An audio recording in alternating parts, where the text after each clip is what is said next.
The chastity belt, a medieval tradition or myth.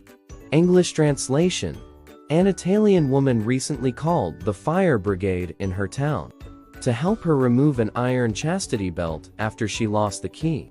The incident sparked outrage and raised questions about whether the woman was forced to wear it against her will.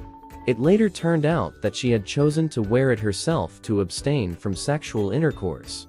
So, what is the origin of the famous chastity belt? And were women really forced to wear it? The iron chastity belt dates back to the Middle Ages in Europe.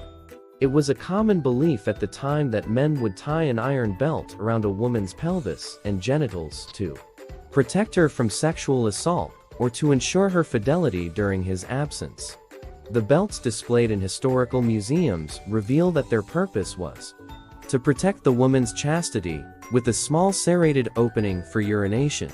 Historical accounts and books tell of how men would leave them on their wives when they went out to fight in war, sometimes for several years. However, this barbaric tradition has recently been questioned by many historians, who doubt that this type of underwear ever existed at all, pointing to the health problems it would cause if a woman wore it for just a few days. The first iron belt appeared in 1405, in a book called Bella Fortis.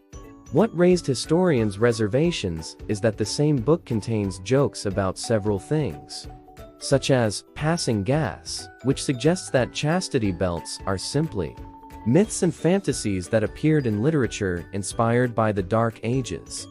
The British Museum also removed an iron belt from its display as a relic of that era. A number of historians agree that Victorian contemporaries promoted this type of underwear to reinforce the stereotypical idea of the barbarity of that era compared to the openness that Europe experienced during the Renaissance. To this day, these types of belts still exist, but they are only sold in stores specializing in sexually themed toys.